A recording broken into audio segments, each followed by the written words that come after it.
Hi friends, അസ്സലാമു അലൈക്കും, നമസ്കാരം. ഇന്ന് ഞാൻ തയ്യാറാക്കുന്നത് ഇഞ്ചി വെളുത്തുള്ളി പേസ്റ്റാണ്. നമ്മുടെ ജിഞ്ചർ ഗാർലിക് പേസ്റ്റ് നമ്മൾ കടയിൽ നിന്നൊക്കെ വാങ്ങിക്കുന്ന അതേ ടേസ്റ്റിൽ നമുക്ക് കേടുകൂടാതെ നമുക്ക് എങ്ങനെ സൂക്ഷിക്കാം എന്നുള്ളൊരു വീഡിയോ ആണ്. അത് എങ്ങനെ തയ്യാറാക്കാം എന്നുള്ള വീഡിയോ ആണ് ഇന്ന് കാണുന്നത്.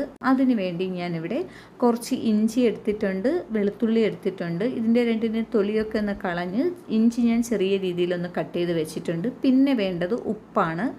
കുറച്ച് ഉപ്പ് ഞാനൊന്ന് ചൂടാക്കി എടുത്തതാണ്. അതുപോലെ കുറച്ച് വെളിച്ചെണ്ണ എടുത്തിട്ടുണ്ട്. ആ എണ്ണയും ചെറുതായിട്ടൊന്ന് ചൂടാക്കി വെച്ചിരിക്കുന്നതാണ്. വെള്ളം ഒന്ന് കളഞ്ഞാണ് വെച്ചിരിക്കുന്നത്. ഞാനിപ്പോൾ ടിഷ്യൂ കൊണ്ട് ഇതിൻ്റെയൊക്കെ വെള്ളം ഒന്ന് കളഞ്ഞെടുത്തിട്ടുണ്ട്. അപ്പോൾ അതുപോലെ ചെയ്യുക. നമ്മളിപ്പോൾ ഇത് 1-2 മാസത്തേക്ക് കേടുകൂടാതെ ഇരിക്കുന്ന രീതിയാണ് കാണിക്കുന്നത്. ഫ്രീസറിൽ വെക്കുന്നതും ഫ്രിഡ്ജിൻ്റെ താഴെ വെക്കുന്ന രീതിയും കാണിക്കുന്നുണ്ട്. അപ്പോൾ അതിന് വേണ്ടി നമുക്കൊരു മിക്സിയുടെ ചെറിയ ജാറിൽ അപ്പോൾ അതിൽ രണ്ടിലും ഇത് ചേർത്ത് കൊടുക്കുക. പിന്നെ ഞാനൊരു 3 ടേബിൾ സ്പൂൺ എണ്ണയാണ് എടുത്തിരിക്കുന്നത്. അതും വെളിച്ചെണ്ണയാണ് എടുത്തിരിക്കുന്നത്. അതും കൂടി നമുക്ക് ഇതിലോട്ട് ചേർത്ത് കൊടുക്കാം. ചെറിയതായിട്ടൊന്ന് ചൂടാക്കിയിട്ടുണ്ട്. അപ്പോൾ ഇതിൻ്റെ കൂടെ ഞാൻ 1 ടേബിൾ സ്പൂൺ ഉപ്പ് അതും ഒന്ന് ചെറുതായിട്ടൊന്ന് ചൂടാക്കി എടുത്തതാണ്. അപ്പോൾ നമ്മളിത് ചൂടാക്കി എടുത്ത് ഇതിലോട്ട് ചേർക്കുകയാണെങ്കിൽ ഇതിൻ്റെ നിറ വ്യത്യാസം ഒന്നും മാറാതെ കിട്ടും, വേഗം അരഞ്ഞും കിട്ടും, കേടുകൂടാതെ ഇരിക്കുകയും ചെയ്യും. അതുകൊണ്ടാണ് നമ്മളൊക്കെ ഇത് ഒന്ന് ചെറുതായിട്ടൊന്ന് ചൂടാക്കി എടുക്കുന്നത്. അപ്പോൾ ഇത് ഞാൻ അരച്ച് പേസ്റ്റാക്കി എടുത്തിട്ടുണ്ട്. ഇതാ കണ്ടല്ലോ, നല്ലതുപോലെ അരഞ്ഞ് കിട്ടിയിട്ടുണ്ട്. ഇത് നമുക്ക് ഇതേ കളറിൽ തന്നെ നമുക്ക് ഫ്രിഡ്ജിൽ എങ്ങനെ സൂക്ഷിക്കാമെന്ന് നോക്കാം. അപ്പോൾ ഇതിപ്പോൾ നമ്മളിപ്പോൾ ഈ എണ്ണയും ഉപ്പൊന്നും ചേർക്കാതെ നമ്മളിപ്പോൾ ഇത് അരച്ചെടുക്കുകയാണെങ്കിൽ കുറച്ച് സമയം കഴിയുമ്പോൾ തന്നെ ഇതിൻ്റെ കളറൊക്കെ ഒന്ന് മാറും. അപ്പോൾ ഞാൻ ഇതുപോലുള്ള ഗ്ലാസ് ജാറിലോട്ടൊന്ന് എടുത്ത് കാണിക്കാം. ഇതുപോലെ ഇത് നല്ല അരഞ്ഞ് കിട്ടിയിട്ടുണ്ട്. ഇനി നമുക്ക് ഇതിനെ വേറൊരു രീതിയിൽ ഫ്രീസറിൽ സൂക്ഷിക്കാം. അപ്പോൾ നമുക്ക് ഈ നോമ്പ് സമയങ്ങളിലൊക്കെ ഏറ്റവും ഉപകാരപ്പെടുന്ന ഒരു രീതിയാണ് ഇത്. അപ്പോൾ ഇതിപ്പോൾ ഫ്രീസറിൽ സൂക്ഷിക്കുകയാണെങ്കിൽ ഒരു 3-4 മാസമൊക്കെ നമുക്ക് നല്ലതുപോലെ സൂക്ഷിക്കാം. ഇതുപോലുള്ള ഐസ് ട്രേയിലോട്ട് ഇതുപോലെ ചെറുതായിട്ട് നമുക്കിതൊന്ന് നിറച്ച് കൊടുക്കുക.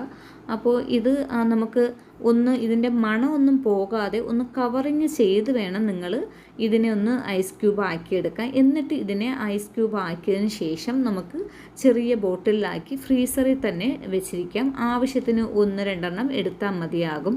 അപ്പോൾ അല്ലെങ്കിൽ എടുക്കുന്നതിന് തൊട്ട് മുന്നേ താഴെ നമുക്ക് ഫ്രിഡ്ജിൽ വെച്ചാലും മതിയാകും, ഫ്രീസറിൽ നിന്ന് എടുത്ത്. അപ്പോൾ ഇതുപോലെ ഞാൻ ഇത് നിറച്ചത് വയ്ക്കുന്നുണ്ട്. ഇതുപോലെ ഐസ് ക്യൂബിൻ്റെ ഈ ട്രേയിൽ അല്ലാതെ നമുക്ക് ഒരു സ്റ്റീൽ പാത്രത്തിൽ കുറച്ച് വീതം വെച്ചും നമുക്കിത് ഫ്രീസ് ചെയ്തെടുക്കാവുന്നതാണ്. നമ്മളിപ്പോൾ ഫ്രീസ് ചെയ്തെടുക്കുന്നത് 1 മാസത്തിൽ കൂടുതൽ സമയം ഇരിക്കാൻ വേണ്ടിയുള്ള ഇതിനാണ് നമ്മൾ ഇതുപോലെ ഫ്രീസ് ചെയ്തെടുക്കുന്നത്. അല്ലാതെ നമ്മളിപ്പോൾ 1 മാസത്തേക്കോ 2 മാസത്തേക്കോ വേണമെങ്കിലും ഫ്രിഡ്ജിൻ്റെ താഴെ സൂക്ഷിക്കാൻ വേണ്ടി നമ്മുടെ ഈ എണ്ണയും ഉപ്പും ചേർത്ത് ഇത് നല്ല ഒരു കണ്ടെയ്നറിലാക്കി നമുക്കിത് താഴെ സൂക്ഷിക്കാവുന്നതാണ്. ആവശ്യത്തിന് നമുക്ക് അധികം വെള്ളമൊന്നുമില്ലാത്ത നല്ല ഉണങ്ങിയ ഒരു സ്പൂൺ കൊണ്ട് നമുക്കത് കോരിയെടുത്ത് നല്ല ക്ലിയറായിട്ട് നമുക്ക് ആവശ്യാനുസരണം ഉപയോഗിക്കാവുന്നതാണ്.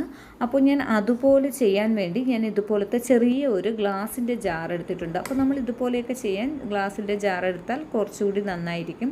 അപ്പോൾ ഈ ജാറിലോട്ട് ഞാൻ ബാക്കിയുള്ളത് ഇതുപോലെ നിറച്ച് കൊടുക്കുന്നുണ്ട്.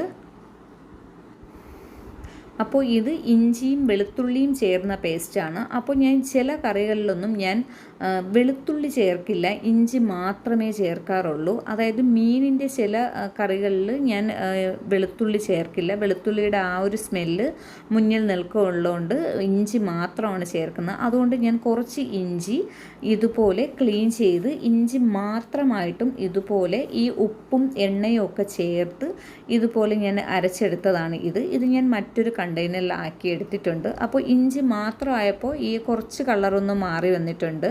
ഇഞ്ചി മാത്രമല്ലേ ഉള്ളൂ, വെള്ള കളറിലെ വെളുത്തുള്ളി ഇല്ല. അപ്പോൾ അത് കുറച്ചൊന്ന് മാറി വന്നിട്ടുണ്ട്. അപ്പോൾ ഇതിനെ ഞാൻ ഇതുപോലെ ഈ ടിന്നിലാക്കി വെച്ചിരിക്കുകയും ചെയ്യുന്നത്. അപ്പോൾ ഇതിനെ നമുക്ക് ഈ കുപ്പികളിലൊക്കെ ആക്കിയത് ഇതിനെ നമുക്ക് ഫ്രിഡ്ജിൻ്റെ താഴെ സൂക്ഷിക്കാം. ഫ്രീസറിൽ വെക്കണമെങ്കിൽ ഈ ഐസ് ക്യൂബിൻ്റെ തന്നെ ഒന്ന് ഫ്രീസറിൽ വെക്കാം. അപ്പോൾ ഞാൻ ഫ്രിഡ്ജിൽ നിന്ന് ഇളക്കിയ ഐസ് ക്യൂബ് ട്രേയിൽ വെച്ച് തയ്യാറാക്കിയ നമ്മുടെ ജിഞ്ചർ ഗാർലിക് പേസ്റ്റ് ഇരിക്കുന്നത് കണ്ടല്ലോ. അപ്പോൾ ഇത് നമുക്ക് മാസങ്ങളോളം ഫ്രീസറിൽ സൂക്ഷിക്കാനുള്ളതാണ്. ഈ ടിന്നിലൊക്കെ ഉള്ളത് നമുക്ക് ഫ്രിഡ്ജിലും സൂക്ഷിക്കാം, എളുപ്പം എടുക്കാൻ പറ്റുന്ന രീതിയിൽ. അപ്പോൾ ഇന്നത്തെ ഈ വീഡിയോ എല്ലാവർക്കും ഉപകാരമാകുമെന്ന് വിശ്വസിക്കുന്നു. ഇത് കൂടുതലും ആൾക്കാർക്കൊക്കെ അറിയാവുന്ന ഒരു കാര്യമാണ്. അറിഞ്ഞൂടാത്തവരും നമ്മുടെ കൂട്ടത്തിലുണ്ട്. അവർക്ക് വേണ്ടിയാണ് ഞാൻ ഇതുപോലത്തെ വീഡിയോ ചെയ്യുന്നത്. അപ്പോൾ എല്ലാവരും ഒന്ന് കാണുക, ഇതുപോലെ ഒന്ന് തയ്യാറാക്കി നോക്കുക. അപ്പോൾ പുതിയൊരു വീഡിയോയുമായി നമുക്ക് വീണ്ടും കാണാം. സബ്സ്ക്രൈബ് ചെയ്യാത്തവരാരെങ്കിലും ഈ വീഡിയോ കാണുകയാണെങ്കിൽ ഒന്ന് സബ്സ്ക്രൈബ് ചെയ്തേക്കുക. തൊട്ടടുത്തുള്ള ബെല്ലൈക്കനിൽ ഓൾ എന്ന് പറയുന്ന ഓപ്ഷൻ കൂടി ഒന്ന് ഓണാക്കി ഇടുക.